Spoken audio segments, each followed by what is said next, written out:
Samantala, padabog na pumasok si Javier sa bahay.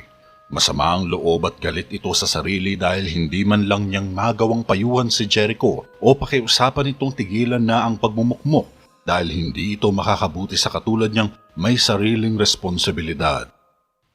Nababaliwala nito ang trabaho at mga dapat gampanin sa konseho dahil sa pagmumukmok nito. Ngunit hindi rin naman niya ito masisisi dahil sa umpisa pa lang ay may kasalanan din siya sa nangyari. Hindi niya nagawang pigilan si Gregory kaya tuloy nagkandaletse-letse na ang lahat at dumating sila sa puntong ito. Kung may magagawa lang sana siya para mapagaan man lang ang lungkot ni Jericho ay gagawin niya ang lahat sa abot ng kanyang makakaya upang makabawi siya sa pagkukulang niya. Bagamat gusto niyang makatulong ay wala din siyang kamalay-malay na may panibago na naman silang problemang papasanin ngayon. Pumasok si Javier na nabungara ng matalim na tingin ng tiyuhin habang nakahalukhip ang mga braso nito sa katawan. Napakunot ang noo ni Javier. Hay, mabuti naman at natapos na ako sa mahabang araw na ito. Sinubukan kong pagaanin ang loob ni Jericho. Nagluto ako ng masarap na hapunan, naglinis ng kwarto. Lagi ako nandyan para sa kanya para hindi niya isipin na nag-iisa siya. Hindi sa sinusumbat ko ang maliliit na bagay na iyon at ilang beses na pagliligtas sa buhay niya kaya lang lagi ko itong naaalala sa tuwing hindi man lang ito magawang magpasalamat sa akin. Lahat ng ginagawa ko, ang kapalit lang pala nun ay sigawan ako. Nakakairita talaga si Jericho kahit kailan. Teka, nagluto ka na ba? Gutom na ako eh. Mahabang lintaya ni Javier, sabay nilagay ang bag sa lamesa. Ngunit hindi sumagot si Mang Rigor. Umiwas agad ito ng tingin at tumutok sa pagbabasa ng aklat. Ngayon pati ikaw, binabaliwala na rin ako. Ay, magaling. Huwag kang magalala, baka isang araw ay wala na rin ako dito. Napamewang nasabi ni Javier. Tiniklop ng matanda ang aklat. Nagkakamali ka. May mas mahalagang bagay tayong dapat ipag-akala kesa sa sinigawan ka ni Jericho dahil sa kakulitan mo. Ani ni Mang Rigor. Ha? Bakit? May nangyari na naman bang masama? Taka ni Javier. Tumayo si Mang Rigor sa lamesa at seryosong tumingin sa pamangkin. May naistorbo ba sa Eliseo sa sagradong dambana kahapon? Tanong ng matanda. Di ako sigurado eh. Bakit? Tanong ni Javier. Kailangan makasigurado ka, Javier, dahil malalagay tayo sa alanganing sitwasyon kapag hindi ito naagapan. Saway ni Mang Rigor. Hindi ko alam pero natatakot ako na baka meron nga. Sinubukan ko nga silang bigyan ng babala pero kilala mo sila. Hindi sila nakikinig sa akin. Paliwanag naman ni Javier. Pasensya na, iho. Kaya lang, sobrang nag-aalala ko kay Eliseo. Hindi na siya nagsasalita ng magkamalay siya at wala akong makitang pisikal na sintomas para ipaliwanag ito. Ang tanging nakita ko lang ay ang isang tumpok ng asin sa paanan ng kanyang kama. Biglang pahayag ni Mang Rigor na ikinagulat ni Javier. Naku, hindi. May naalala bigla ang binata. Ano yun, iho? Tanong ng matanda. Mukhang sinusubukan niyang itakwil ang masasamang espiritu. Sagot ni Javier. Sa isang tumpok ng asin. Isa yung malaking kalokohan, Javier. Wika ni Mang Rigor. Naniniwala kasi si Eliseo na gumagana ito. Naniniwala siyang mabisang paraan ito para itaboy ang mga espiritu. Paliwanag ni Javier. Kung ganon, mukhang nagambalangan ni Eliseo ang espiritu ng dambana. Sabay malalim na humugot ng hininga si Mang Rigor. Pero paano? Ano naman ang magagawa nito sa kanya? Tanong naman ni Javier. Nangangamba akong isipin kung anong kakilakilabot ang maaaring ilabas nito. Dapat mong sabihin kay Jericho ang nangyari sa dambana. Dapat mong sabihin sa kanya na si Eliseo ay ginagambala ng masamang espiritu. Maotoridad na utos ng manggagamot. Pwes, hindi ako sigurado na maniniwala agad yun sa akin. Wala din siya sa sarili eh. Mas malala pa yata ang kalagayan niya kaysa kay Eliseo eh. Napamewang pang tugon ng binata. Ano ka ba? Dapat mo siyang mapaniwala sa sasabihin mo. Saway ni Mang Rigor na halata ang labis na pag-aalala sa itsura. Napatango na lang si Javier bilang tugon. Samantala, habang nasa kalagitnaan ng mahimbing na pagtulog ay biglang nagising si Eliseo sa tunog ng patak ng tubig. Napadilat siya ng mga mata, ngunit ganoon na lang ang gulat niya nang makitang muli ang batang lalaki na nakatayo sa harap ng kama niya. Muntik nang mabuwal sa kama si Eliseo sa sobrang gulat at takot. Umalis ka! Lubayan mo na ako! Pakiusap at pagtataboy ni Eliseo sa batang multo. Huwag kang matakot sa akin. Hindi kita sasaktan. Anang ng bata na ikinagulat ni Eliseo.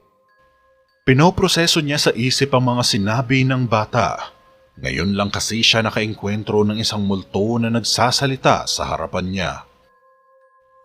Pasensya ka na sa akin. Kabadong umupo si Eliseo sa kama at tumitig sa bata. Sinubukan niyang hawakan ito pero napaatras ang bata. Ayos lang. Huwag kang matakot. Dahan-dahang hinawakan ni Eliseo ang basang-basang katawan ng bata at hindi naman ito pumalag. Ang lamig mo. Sabay niyakap ni Eliseo ang bata at niyakap din siya ng bata. Nakakatakot man ang itsura nito, ngunit pansin niya ang lungkot sa likod ng mga mata ng batang multo. Ayos lang. Pumalas si Eliseo sabay lumuhod sa harap ng batang nakatingin lang sa kanya. Anong gusto mo sa akin? Tanong ni Eliseo. Gusto kong bigyan mo ako ng kapayapaan. Bigyan mo kami ng hustisya. Dapat mong itama ang maling ginawa sa amin. Sambit ng bata. Napakunutang noo ni Eliseo sa tinuran ng multo. Ngunit dahil interesado sa Eliseo na malaman ang katotohanan ay nakipag-usap siya sa bata. Umupo siya agad sa sahig habang nakatayo sa harap niya ang bata. Maya-maya pa ay nagsimula ng magkwento ang bata mula sa madilim na pangyayari ng nakaraan. May dalawang madilim na bahagi sa aking buhay na gusto kong ikwento sa iyo. Una ay ang walang saysay na pagpatay sa aking mga magulang at ang ikalawa ay noong malaman kong isa akong anak ng mangkukulam. Nangyari ang lahat ng iyon nang usigin ng hari ng Terabeda ang lahi namin. Nasama sa listahan ng dapat bitayan ng mga magulang ko at dahil doon ay nagpasya kaming lumisan sa bayan. Gabi nung lumabas kami sa bahay, habang kami ay papatakas, bitbit ang mga gamit ay hinarang kami ng isang dosenang gwardya sa pangunahing tarangkahan. Balak gamitin nun ni inay ang kanyang mahika pero pinigilan siya ni itay dahil wala rin namang magagawa yun at hindi rin makakatulong sa amin para hayaan nila kami. Ang ginawa ni itay ay nakiusap siya sa mga gwardya na hayaan na lang kami at nangako siyang hindi na kami babalik sa bayan. Sa bagay na iyon ay biglang natigilan ng isang gwardya at mukhang naawa ito sa amin. Kaya inutusan niya ang mga kasamahan niya na pagbuksan kami ng pinto. Dahil doon, natuwa kami. Subalit may isang pangyayari ang nagpabago sa isip ng gwardyang kausap ni Itay. Dahan-dahang tumulo ang mga luha ng bata na ikinagulat naman ni Eliseo. Naalala ng bata ang bawat hibla ng pangyayari noong maipit silang mag-anak sa malaking tarangkahan ng syudad. May tumakas! Harangan niyo sila! Sigaw ng isang gwardya mula sa malayo. Napalingon kaagad ang lahat sa likuran at napansin ng ilang taong tumatakbo palapit sa pangunahing tarangkahan. Dahil dito, nagsihugutan ng mga gwardya sa gate at tinutukan ng mag-anak. Hindi nakapalag ang padre pamilya nang undayan sila sa ulo ng hawakan ng espada. Nawalan ng malay ang matanda pagkatapos ay sunod na dinakip ang ginang. Diyos ko! Matias! Gumising ka dyan! Sigaw ng ginang na si Aling Alicia. Nagpumiglas siya sa mga nakakahawak sa kanya pero binatukan din siya sa ulo at nakatulog din kasama ang asawa. Inay! Maawa kayo! Sigaw ng batang si Buboy. Sinubukan niyang lapitan ng mga magulang pero hinawakan siya sa kamay ng isang bantay. Isara niyong mabuti ang tarangkahan. Wala kayong palalagpasin sa kanila at pigilan niyo ang mga tatakas pa. Dadalhin na namin ang pamilyang ito sa palasyo upang mahatulan. Makapangyarihang utos ng pinunong kawal. Dali-dali nilang dinala sa palasyo ang mag-anak, habang pinipigilan naman ng ilang mga gwardya ang tumatakas na mga sibilyan. Tinumba ng mga bantay ang drum sa gilid ng pader upang harangin ang mga tumatakas. Nagkaroon ng maliit na labanan sa pagitan ng mga druid at mga kawal ng Theraveda, ngunit kalaunan ay humupa din ito ng piniling sumuko ng mga druid sa laban dahil ito sa malaking puwersa ng mga gwardyang kawal. Nahuli silang lahat at dinala sa plaza upang doon tipunin. Mabilis na nakarating kay Haring Argo ang nangyari kaya mabilis din itong nagbaba ng desisyon. Inutos niyang pahirapan lahat ng matatandang druid na nagtakdang tumakas pagkatapos ay sunugin sila sa lumalagablab na pugon. Ang mga batang nahuli sa pagtakas ay dinala sa shrines upang doon parusahan. Dahil dito ay may ilang sumamang mga magulang sa shrine upang makapiling ang mga anak nila sa huling pagkakataon. Subalit wala silang nagawa habang pinapanood nilang nilulunod ang kanilang mga anak sa malalim na balon. Kasabay ng pagpapahirap sa kanila ng mga gwardya ay pinarurusahan din ang kanilang mga anak sa harap nila. Napuno ng mga hiyawan, sigawan at iyakan ng sagradong shrine ng mga oras na iyon hanggang sa unti-unting humupa pagsapit na madaling araw. Isang kahindik-hindik na pangyayari ang nasilayan ng sikat ng araw ng umagang iyon. Maraming bangkay na mga druid ang nagkalat sa gitna ng kakahuyan. Ang iba ay nagkalasog-lasog ang mga katawan habang ang iba naman ay halos hindi na makilala sa dami ng mga pasa sa mukha at katawan. Subalit mas malala ang sinapit na mga musmos na mga batang nilunod dahil pagkatapos silang ilublob sa balon ay itinusok ang kanilang mga katawan sa sibat. Walang awa silang binutasan sa tiyan, animoy mga lechon na tinuhog at pagkatapos isinabit ang kanilang mga katawan sa buong paligid ng shrine. Isang malagim at brutal na pangyayari ang naganap ng gabing iyon. Kaya hanggang ngayon ay puno pa rin ng galit at poot ang puso ni Buboy kasama ng maraming kaluluwa na walang awang pinaslang sa shrine. Dahil dito, nagkaroon din ng galit sa puso si Eliseo nang nalaman niya ang buong katotohanan sa likod ng malagim na nangyari sa nakaraan. Kaya nangako si Eliseo na nakahanda siyang gawin ng anuman para lang matulungan ng bata at maibigay ang hustisyang hinahangad nito para sa ikatatahimik ng mga kaluluwa nila. Paano? Anong dapat kong gawin? Seryosong tanong ni Eliseo na biglang tumalim ang titig. Halos isumpa na niya sa galit ang dating hari ng Theraveda na si Argo sa maling nagawa nito. Madali lang. Dapat mong patayin ng hari. Ang nakaupong hari ngayon. Walang emosyong sagot ni Buboy. Natigilan naman si Eliseo sa kahilingan ng bata pero kalaunan ay tumango din siya. Gagawin na niya ang kahilingan nito alang-alang sa ikatatahimik niya at sa mga kaluluwang naging biktima noon ng kalupitan ng dating hari. Mabigat man para kay Eliseo ang gagawin, ngunit wala na siyang magagawa dahil sa nakapagbitaw na siya ng pangako kay Buboy. Tutuparin niya ang kanyang binitawang salita anuman nang mangyari. Ilang saglit ang lumipas, nakita na lang ni Eliseo ang kanyang sarili na tahimik na nakatayo sa madilim na sulok ng koridor habang naghihintay na dumaan ang nagpapatrolyang mga gwardya. May binabasang kasulatan si Jericho sa kanyang desk nang tahimik na pumasok sa Eliseo. May espada sa kanyang balakang. Dahan-dahan siyang naglakad sa loob ng kwarto at nagulat si Jericho nang makita siya, sabay na umiling-iling. Eliseo, ginulat mo ako. Maayos ba ang lahat? Ayos ka lang ba? Tanong ni Jericho na walang kamalay-malay sa binabalak ni Eliseo. Lumapit pa si Eliseo at biglang hinugot ang espada niya. Eliseo, ano sa tingin mo ang ginagawa mo? Ngunit hindi na natapos ni Jericho ang sasabihin nang biglang sugurin siya ni Eliseo. Tumumba ang upuan ng ipihit ito ni Jericho para iwasan ang espada ni Eliseo. Bumagsak si Jericho sa sahig na naguguluhan pa sa nangyayari. Tumayo siya agad habang hinuhugot pa ni Eliseo ang espada na nakabaon sa lamesa. Biglang napagulong sa sahig si Jericho nang undayan siya ng patalim ni Eliseo habang papatayo siya. Nasaksak ni Eliseo ang sahig. Tumayo si Jericho, ngunit nakuha agad ni Eliseo ang espada sa lamesa. Kasunod nito ay inatake niya ng walang anumang pag-aalinlangan si Jericho.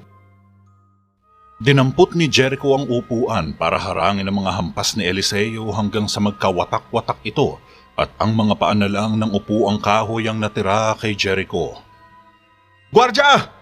Sigaw ni Jericho sabay ibinato kay Eliseo ang mga paa ng upuan. Subalit hindi natinag si Eliseo sa mga pagbato at patuloy pa rin itong inatake si Jericho. Kumuha tuloy ng mas malaki at mas matibay na upuan si Jericho. Sunod-sunod na pinagtataga ni Eliseo si Jericho, ngunit tanging mga paalang ng upuan ang natatamaan nito. Napapaatras na si Jericho sa sulok ng kwarto sa patuloy na pag-atake ni Eliseo. Walang habas ito na pinapaulanan ng mabibigat na strikes ni Eliseo hanggang sa mapadikit na sa pader si Jericho. Nasukol na siya at wala ng paraan para may pagtanggol ang sarili maliban kung makipag-agawan siya ng espada. Ngunit paano siya makikipag-agawan sa taong tila hindi nag-iisip at wala sa sariling sumasalaki sa kanya? Napansin na ito ni Haring Jericho bago pa makalapit si Eliseo. Parang may kakaiba sa ikinikilos ng binatilyo simula nang pumasok ito sa kwarto. Nasa ganoon siyang pag-iisip nang biglang itinaas ni Eliseo ang espada upang atakihin siya, ngunit nagambala ito nang pumasok ang mga gwardya. Ibinato ni Jericho ang upuan kay Eliseo pagkatapos ay nag-bolts forward para sunggaban ito. Ngunit nakatakbo palabas si Eliseo bago pa man ito mahawakan. Hinabol siya ng mga gwardya habang nakatayo lang si Jericho sa gilid ng lamesa. Gulong-gulo pa rin ang isip niya sa nangyayari. Ilang minuto ang nakalipas ay pinulong ni Aragon ng mga kabalyero at gwardya sa may gitna ng koridor.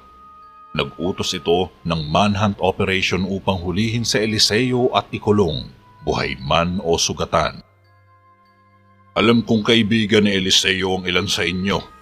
Ngunit natapos ang pagkakaibigang iyon nang tinangka niyang patayin ng hari. Huwag niyo siyang hayaang makatakas. Ngayon, hanapin niyo siya. Halughugin niyo ang lahat na maaari niyang pagtaguan. Kumilos na kayong lahat. Maotoridad na utos ni Aragon. Naghiwa-hiwalay naman ang lahat sa paghahanap kay Eliseo.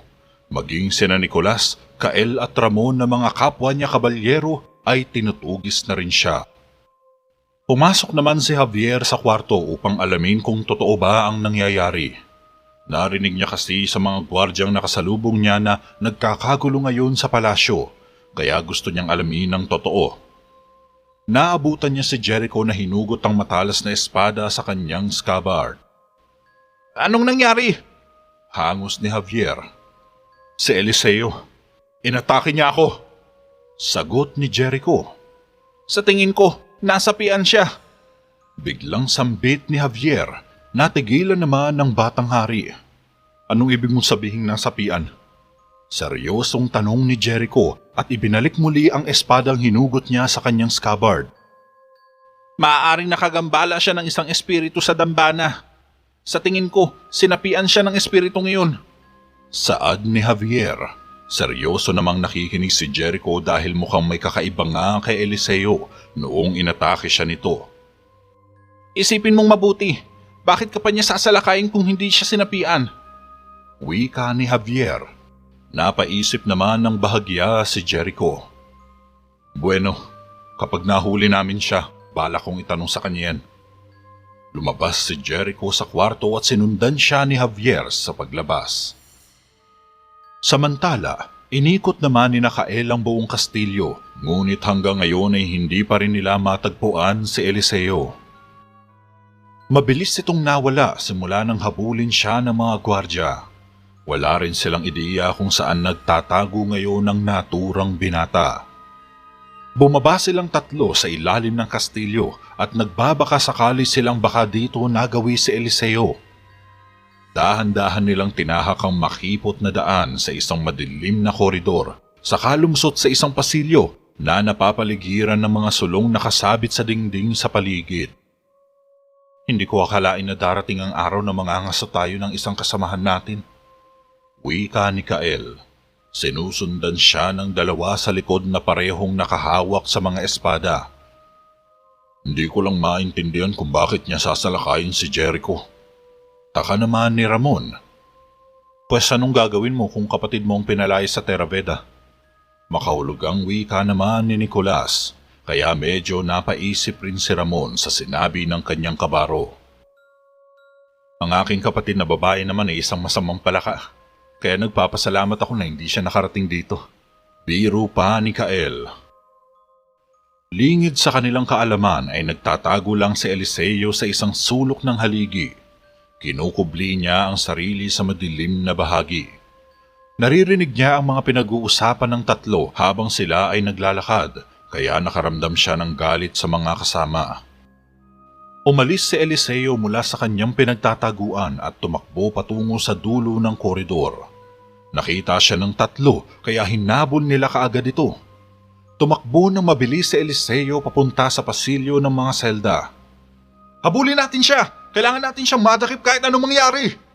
Sambit ni Nicolas habang hinahabol nila si Eliseo. Kinuha ni Eliseo ang isang bangko at ibinato sa kanila. Nasalo ito ni Nicolas at nalagay niya ito sa tabi. Nakaakyat si Eliseo sa kastilyo gamit ang bakal na hagdanan, ngunit sinundan pa rin siya ng tatlo hanggang makarating sila sa Red Ribbon Corridor. Napansin ni Eliseo ang isang kandelabra na nakapatong sa mesita sa gilid ng dingding. Ibinagsak niya ito sa daan kaya kumalat sa sahigang maliliit na bubog, ngunit tinalunan lang ito ng tatlo. Nagpatuloy sa pagtakbo si Eliseo nang hindi niya magawang pigilan ng tatlo hanggang mapadpad siya sa isang pinto na sa kasamaang palad ay nakakandado ngayon. Dahil dito, mabilis nilang naabutan si Eliseo. Sukol na ito at wala na siyang pwedeng lusutan maliban kung babalik siya sa pinanggalingan niya. Subalit nakaharang ang tatlo sa daan kaya walang choice si Eliseo kundi humugot ng punyal. Magkaharap na sila ngayon. Lahat ng espada ay nakatutok sa kanya. Punyal lang ang dala ni Eliseo kaya dehado siya sa laban. Eliseo, ayaw ka naming saktan, kaya sumuko ka na lang na maayos sa amin. Pakiusap ni Nicolas kay Eliseo. Ibaba mo na ang patalim. Sumesay niya si Kael na pababa habang dahan-dahan na lumalapit. Bakit hindi na lang natin ibaba ang mga armas at ayusin ito sa paraang kaibigan? Mungkahi naman ni Ramon at ibinalik niya ang espada sa kanyang scabbard. Nagkatinginan sandali sina Nicolas at Kael at ganun din ang ginawa nila. Mabilis nilang ipinasok ang espada sa mga scabbard nila saka tumingin kay Eliseo. Kailangan kong gawin ito, wika ni Eliseo. Siyempre alam namin na nagbibiro ka lang. Kumpiyansang lumapit si Ramon sa binatilyo. Naiintindihan namin. Kaibigan mo kami. Malumanay na dagdag ni Ramon. Dahil dito, medyo nahimasmasan si Eliseo kaya ibinaba niya ang patalim. Napabuntong hininga siya ng malalim ngunit lingid sa kanyang kaalaman ay isang kamao ang biglang lumipad. Nagulat na lang si Eliseo nang undayan siya ng suntok ni Ramon pagkatapos ay tumingin ito sa dalawa. Napailing na lang si Nicolas at Kael sa naisip na paraan ni Ramon upang hindi na makapanakit pa si Eliseo. Binuhat niya si Eliseo matapos niyang patulugin at dinala nila ito sa isang selda. Umalis kaagad ang mga kabalyero matapos maisara ang pinto. Saka pa lang nagkamalay si Eliseo nang makaalis sila. Nabigla siya nang bumungad sa kanya ang batang multo na nakatayo sa likod ng pintuan. Pinigo mo ako. Malungkot na wika ng bata. Pasensya na. Patawarin mo ako. Lumuluhang sagot ni Eliseo.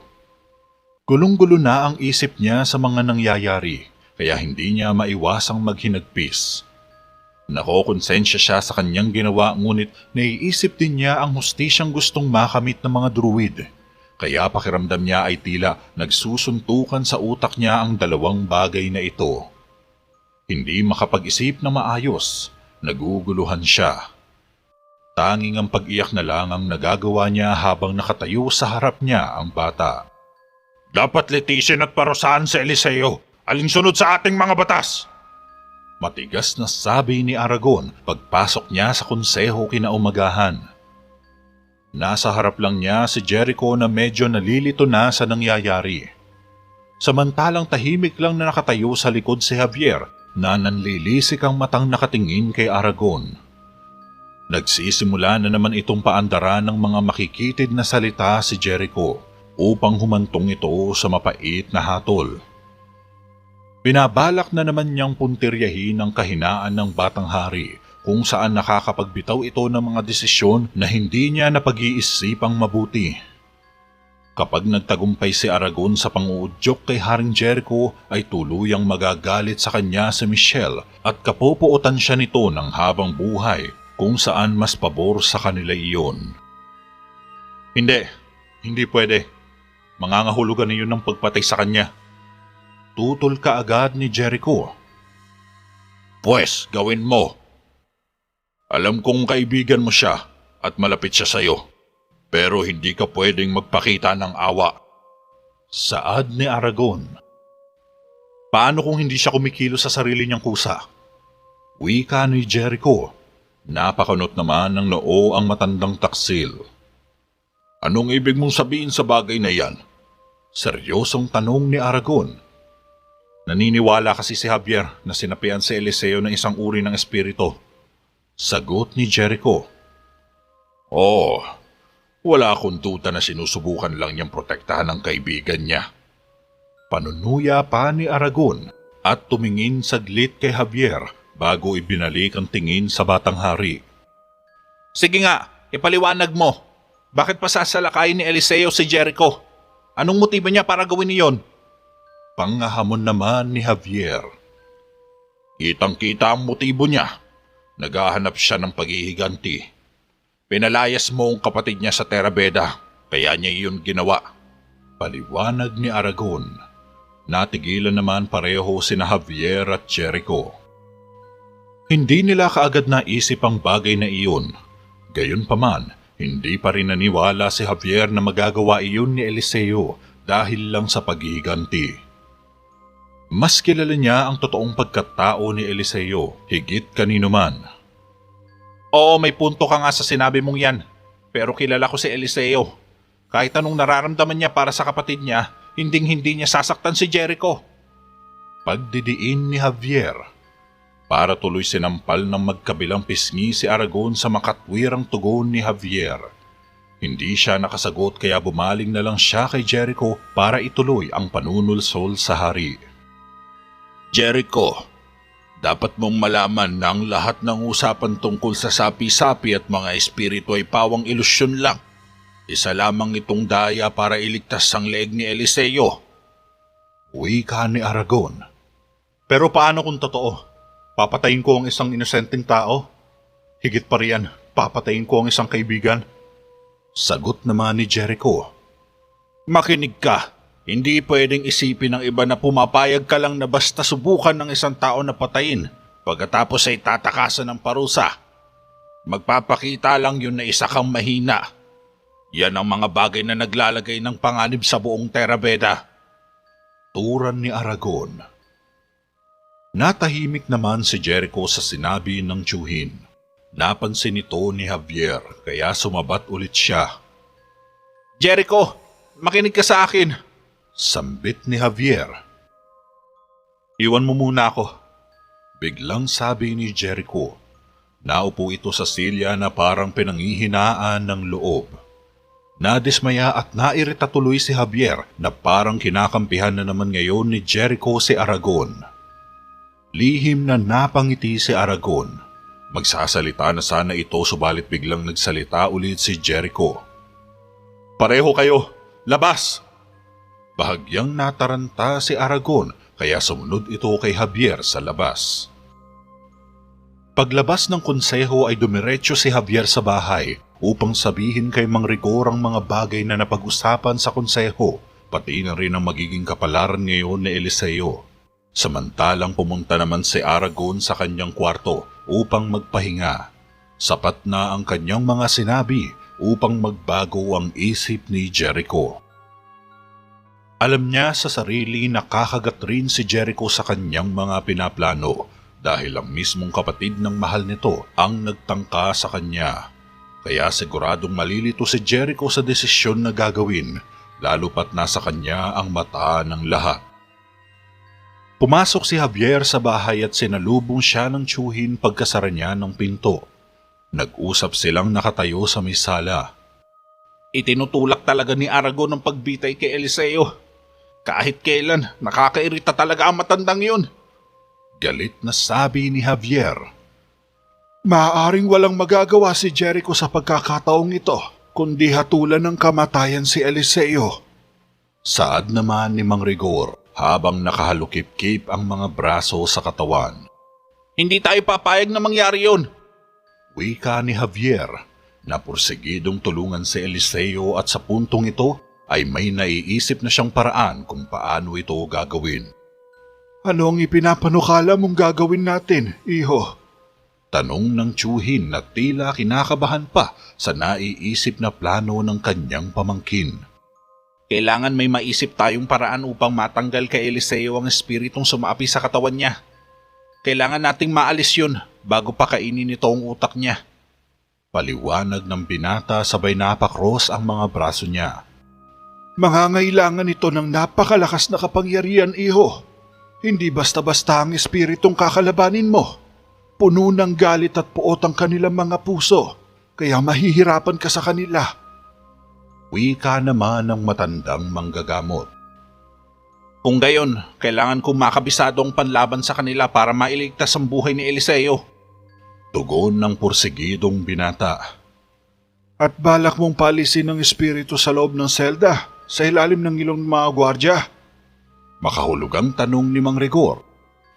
Siyempre hindi. Una, kailangan nating alisin si Eliseo sa selda. Hindi ko magagawa ang bagay na iyon kung nasa selda kami. Baka biglang magwala si Eliseo doon. Saka nasasabik na rin ako sa dating gawi ko. Isang maliit na bahagi lamang yun para sa akin. Biro pa ni Javier. Ah, talaga lang ha. Ingat ka na lang, iho. Magiging maswerte tayo kung sakaling di ka kuyugin ni Eliseo. Sarcastic na tunog ni Mang Rigor, kaya napasimangot na lang si Javier mula sa tinura ng tiyuhin. Pagsapit ng gabi ay lumabas kaagad si Javier mula sa kanyang silid. Sinalubong siya ng tiyuhin sa sala nang matapos na rin ito ang mga gamit na kakailanganin niya. Dinalhan pa siya ng tiyuhin ng isang prasko para magamit niya sa paglalakbay sakaling makaalis sila sa Terra Veda. Nakahanda na ang sarili ni Javier sa gagawin matapos makabisado ang spell na gagamitin niya sa espiritu kung sakaling atakihin siya nito bigla. Kailangan mawala ng malay si Eliseo kapag pinalayas mo sa kanya ang espiritu. Naglagay ako ng malakas na gamot sa tubig na ito upang tulungan ka sa gagawin mo. Saad ni Mang Rigor.